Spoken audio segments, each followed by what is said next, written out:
everyone. So today we'll be talking about permutations, factorials, distinguishable permutations, and circular permutations. So sit back, relax, and enjoy this video tutorial. Suppose we have three different boxes labeled as A, B, C, and we wish to rearrange them in a row. In how many ways can this be done? So let me show you on how to rearrange the following boxes. So first arrangement is A, B, C. Next, let's interchange B and C. So that will be A, C, B.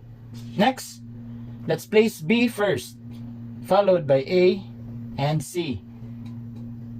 Let's interchange A and C. And next, let's place C first, followed by A and B. Next, let's interchange B and A. So, how many ways can we rearrange A, B, C? There are 6 ways to rearrange the boxes A, B, C. Each possible arrangement is called permutation. So this one is a permutation, this one is also a permutation, this one is a permutation, this one is a permutation, and this one is a permutation, this one is a permutation. So how many permutations are there? There are 6 permutations. So the next question will be, what is a permutation? Permutation is an arrangement of objects where order does matter. Again, remember the word arrangement of objects, order does matter. Permutation is denoted by P, or permutation of N taking R at a time. So it can also be written as P, N, and R is written there. It can also be written in this way: P, N, comma, R. It can also be rewritten in this way: P, N is written above and R is written below. So you can write it in this way, or in this way, or in this way, or in this way. They are just the same. So earlier, in our example, A, B, C, boxes A, B, C, N, there is the number of objects. So how many objects are there? How many boxes?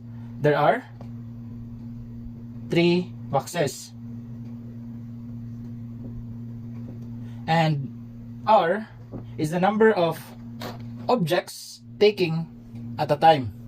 So we have used the 3 boxes in rearranging the objects. So R is 3.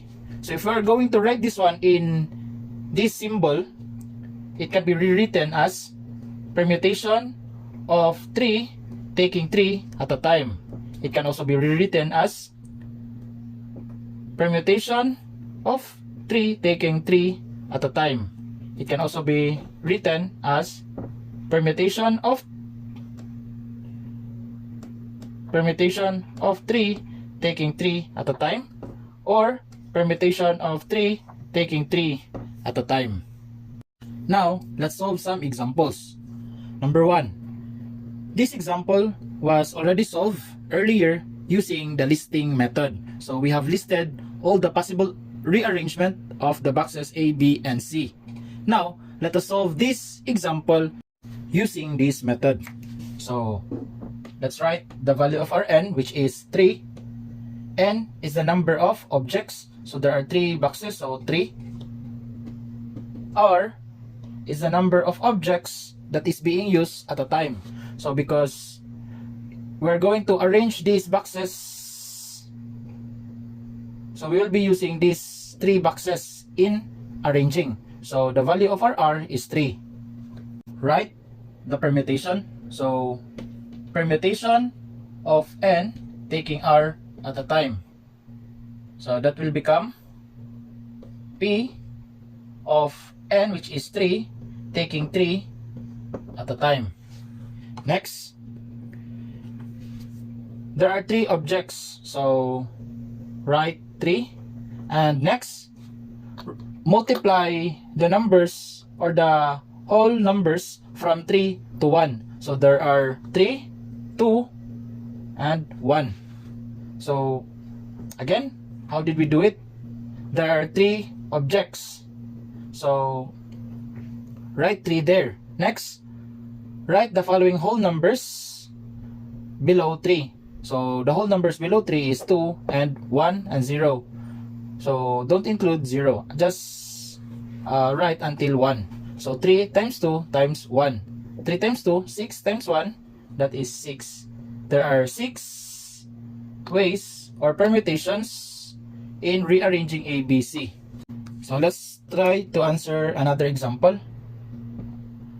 Let's arrange the following objects. We have the following objects as circle, square, triangle, star, and diamond. So arrange, or how many ways can we arrange the following objects in a row? So to solve that one, let's identify our N and R. How many objects are there? There are 5 objects. How many objects are to be used in arranging? We will be using the 5 objects, so the value of R is also 5. Next, write the symbol. So permutation of N, which is 5, taking 5 at a time, is equal to, so how many objects are there? There are 5 objects. Next, write the following numbers from 5 and below. So 5, 4, 3, 2, and 1. So multiply the following numbers and you will get your answer. 5 times 4 is 20. 20 times 3 is 60. 60 times 2 is 120. 120 times 1 is 120. So there are 120 ways in rearranging these 5 objects. So before we will proceed, what can you observe in example number 1 and example number 2? You have observed that the value of our N and R is just the same. And also in number 2, the value of our N and R is just the same. So, if the value of our N and R is just the same, to solve for the permutation, we will be using the formula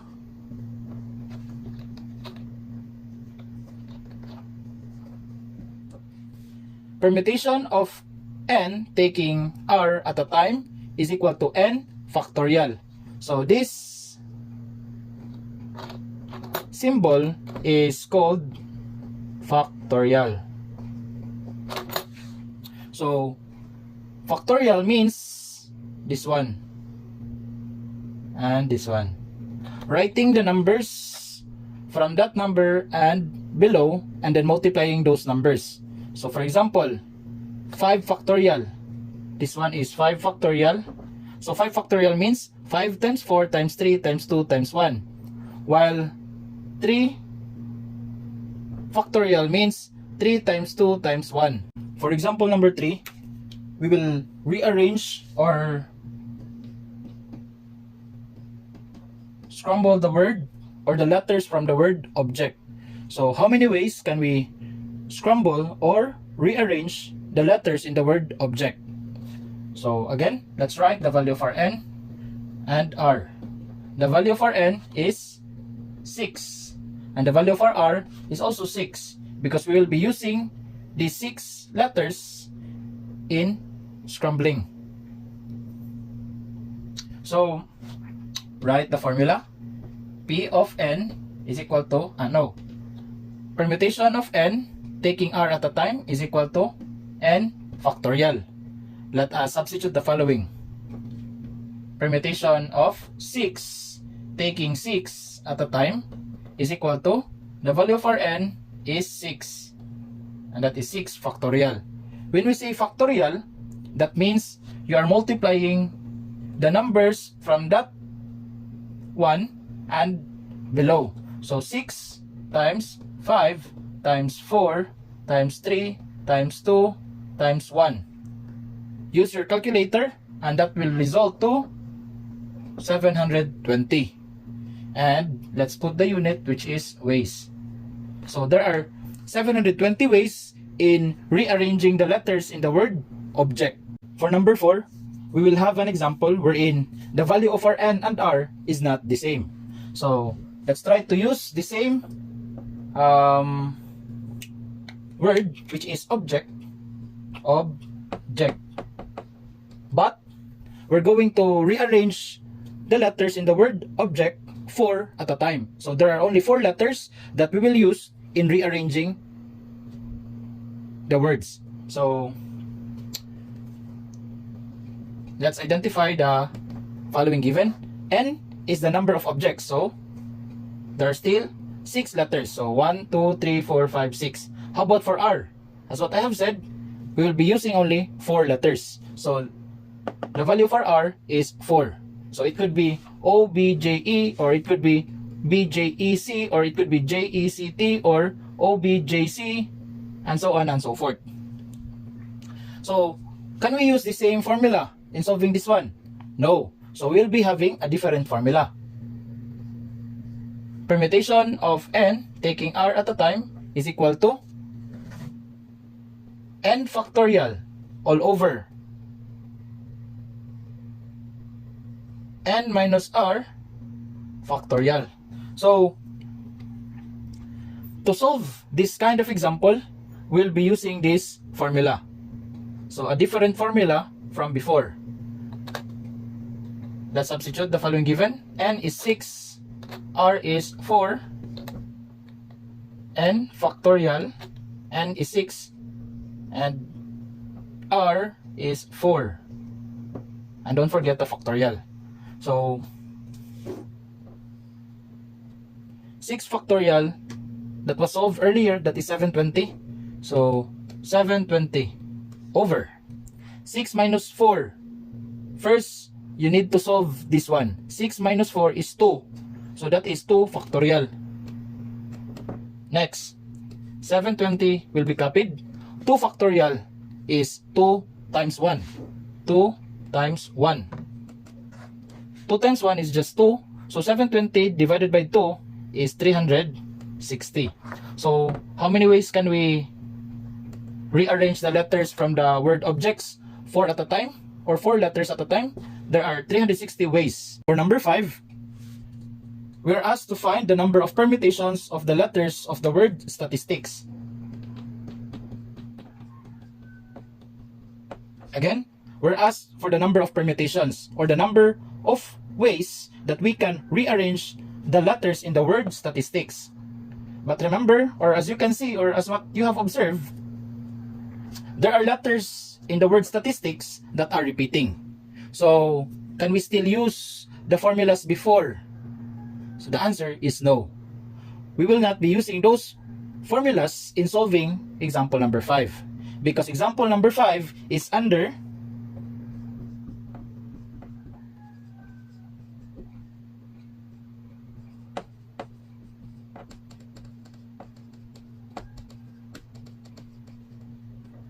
distinguishable permutations, or distinct permutation. Again, distinct permutation.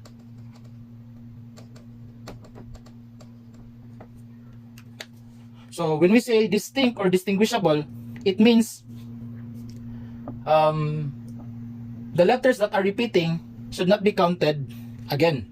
So for example, there are 3 S, there are 3 T's, and there are 2 I's. So those letters should be counted as 1, not by how many letters that they are written on that word. So to solve this example, we will be using this formula. Permutation is equal to N factorial over the factorial of the letters that are repeating. Again, N factorial means the number of objects factorial, and divided by the factorial of the number of letters that are repeating. So if you have 3 letters that are repeating, so that's P factorial Q, factorial R, factorial, and so on and so forth. Now, let's substitute the following given. N is the number of objects. So how many letters are there? 1, 2, 3, 4, 5, 6, 7, 8, 9, 10. So 10 factorial. Next, let's divide that one by the factorial or the product of the factorials of the letters that are repeating. So letters that are repeating is S, T, and I. How many S are there? We have 3 S. How about T? There are 3 T. And how about I? There are 2 I. So we will write this one with factorials. 3 factorial, that is for S. Next, 3 factorial for T, and 2 factorial for I. Next, 10 factorial is equal to 3,628,800 all over 3 factorial is 3 times 2, 6 times 1, 6. So that is 6. 3 factorial is also 6, while 2 factorial is 2. Rewrite 3,628,800 all over 6 times 6 is equal to 36 times 2, that is 72. 3,628,800 divided by 72 is equal to 50,400. So there are 50,400 ways or permutations it depends on what is asked in the problem. So there are 50,400 ways in rearranging the letters in the word statistics. For number 6, we will have a different example with the other numbers. Why? Earlier, we have arranged the objects in a row. So for example, boxes are arranged in a row. So they are arranged in a row. Now, for example number 6, we will be arranging the objects in a circular manner. So for example, boxes will be arranged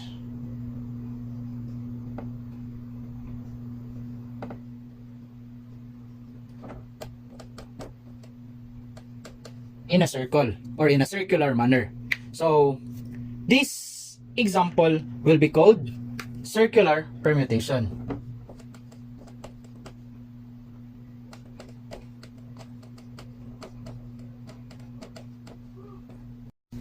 Number 6 example is, in how many ways can 3 people be seated around a circular table? So if ever we have a circular table, in how many ways can we let these 3 people sit around a circular table? So these are the chairs around the table.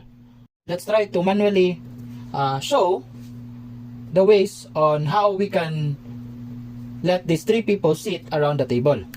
So first, this is person 1, person 2, and person 3. This is one way of letting them sit around the table. Next, if we will change this one to another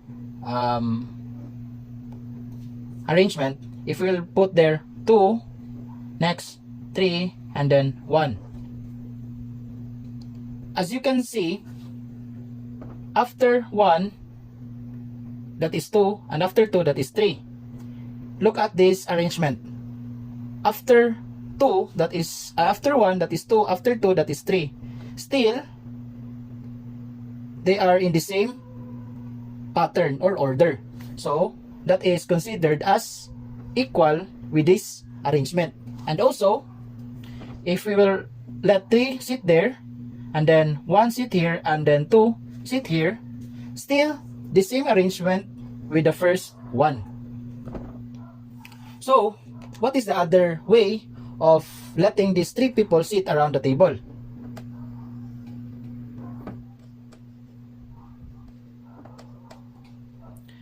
So if we will let 1 sit here and then 2 was here, so let's make it as 3 and then 2 will sit here.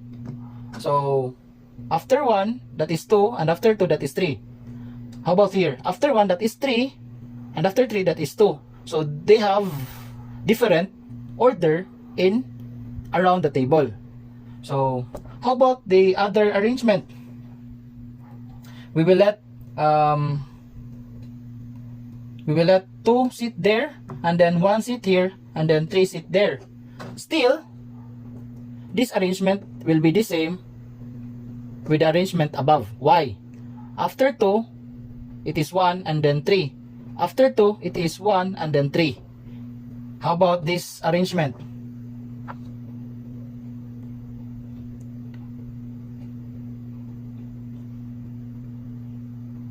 Three, 2, and then 1. So, still this arrangement will be the same with the above arrangement. Why? After 3, it is 2 and then 1. So, after 3, it is 2 and then 1.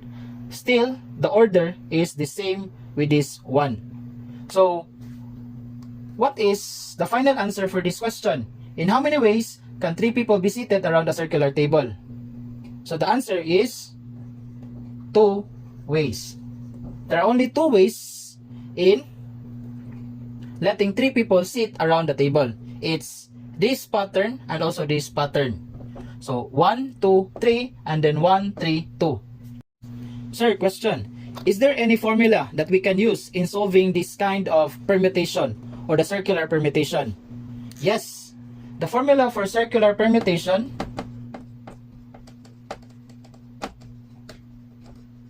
P is equal to n minus 1 factorial. So again, permutation is equal to n minus 1 factorial, or the factorial of quantity n minus 1. So let's try to solve this example number 6 using the formula. P is equal to n is the number of objects, and the objects here is persons, so there are 3 people. N is 3 minus 1, then close parenthesis, factorial. 3 minus 1 is 2, so that is 2 factorial, and 2 factorial is just the same with 2 times 1. So 2 factorial is equal to 2.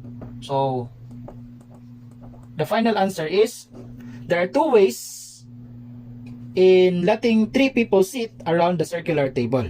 So our answer before, which is 2 ways, is also the same with our answer now. So both process in solving circular permutation is acceptable, but the easiest one is by using this formula. Now let's recap the following topics. For permutations, there are 2 formulas that you need to remember. When the value of n and r is not the same, given that n is greater than r. So the formula of solving that permutation is equal to this one. N factorial over the factorial of the quantity n minus r. And if the value of n and r is the same, so you will just solve for the factorial of that of the number of objects, or n factorial. For distinguishable permutations, or in other words, distinct permutations, the formula for solving that one, or permutation, is equal to P is equal to n factorial over P factorial, Q factorial, R factorial, and so on and so forth. So n factorial again means the factorial of the number of objects, while P factorial, Q, and R are the factorial of the number of objects that are repeating. For circular permutations, you will be using this formula. P is equal to the quantity, P is equal to the factorial of the quantity n minus 1. So that's it. I hope you've learned something today.